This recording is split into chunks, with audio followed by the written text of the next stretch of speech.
All right, this is lesson 1.2, and I'm now going to do cards number 13, 14, and 16, which are all modeling problems that have to do with equations and inequalities. So on card number 13, we have here that the bill to repair a broken down car was $390. The cost for parts was $215. The cost for labor was $35 per hour. How many hours did the repair work take? We first need to define a variable to represent what it is that we're solving for. The question here is how many hours did the repair work take? So I'm going to let x equal number of hours. So that's my variable. In order to solve this problem, we need to write an equation. We know that he definitely has to pay $215 for parts, so I'm going to write that down.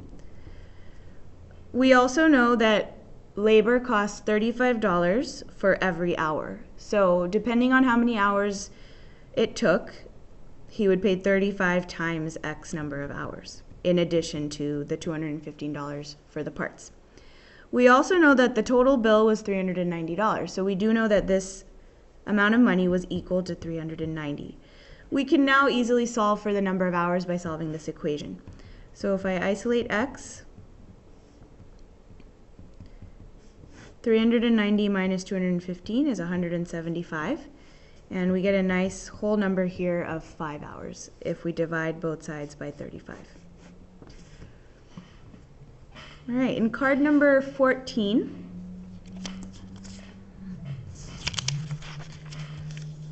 okay, we have that Jack is a club promoter. He wants to make sure girls will come to the club.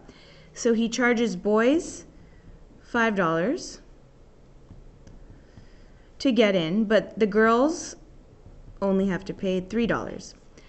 Last night, we know that 45 people came to the club, so 45 total. And the amount of money they made total was $175. We are asked how many girls came to the club. So in this question, we need a variable to represent the number of girls. So I'm going to say let G equal the number of girls. But we do have another variable here, which is how many boys came. We are not asked how many boys came, but we still need to define a variable to represent that in our problem. So I'm going to say let B equal the number of boys.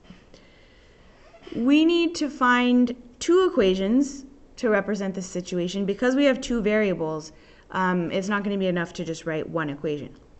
So let's see if we can come up with two equations based on the information we're given. We do know that there were 45 boys and girls total. So if B is the number of boys and G is the number of girls, I can write an equation that says number of boys plus the number of girls is equal to 45.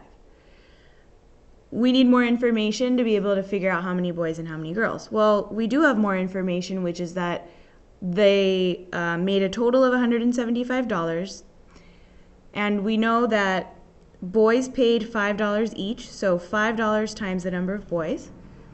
Plus, we also know girls paid $3 each, so $3 times the number of girls.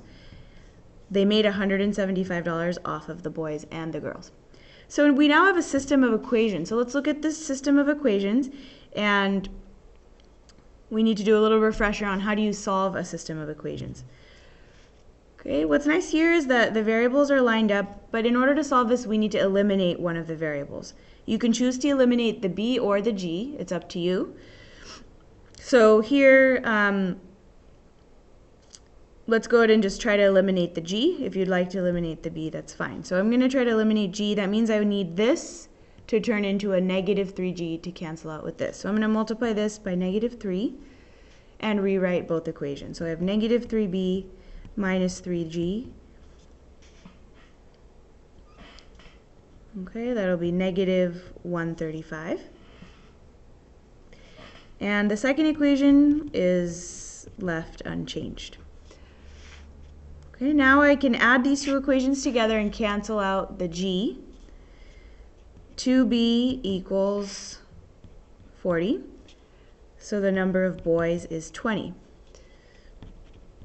Now, if we look back at the decision I made to cancel the G's out, This problem would have been a little bit faster for me if I had actually canceled the B's out, because if you look back at the question, how many girls came to the club, it would have been a little faster if I had just gotten rid of the B's and then solved for G. Because of the decision I made to find B first, that's okay. It's just going to take me another minute to go ahead and calculate G. If I know that B is equal to 20, I can just go back to either of these original equations and figure out G. So I know B plus G equals 45. So B is 20, which means G would have to be 25. So 25 girls came to the club. All right, lastly, I'm going to do card number 16. Jack has a budget of $100 for back-to-school shopping at H&M. A t-shirt costs $8. A pair of jeans costs $24. Write an inequality to represent this scenario. So here we're not solving, we're just writing an inequality to represent this situation. So we know that he can buy t-shirts for $8, so $8 times the number of t-shirts is how much he spends on t-shirts. If he buys jeans, he's going to spend $24 on each pair of jeans.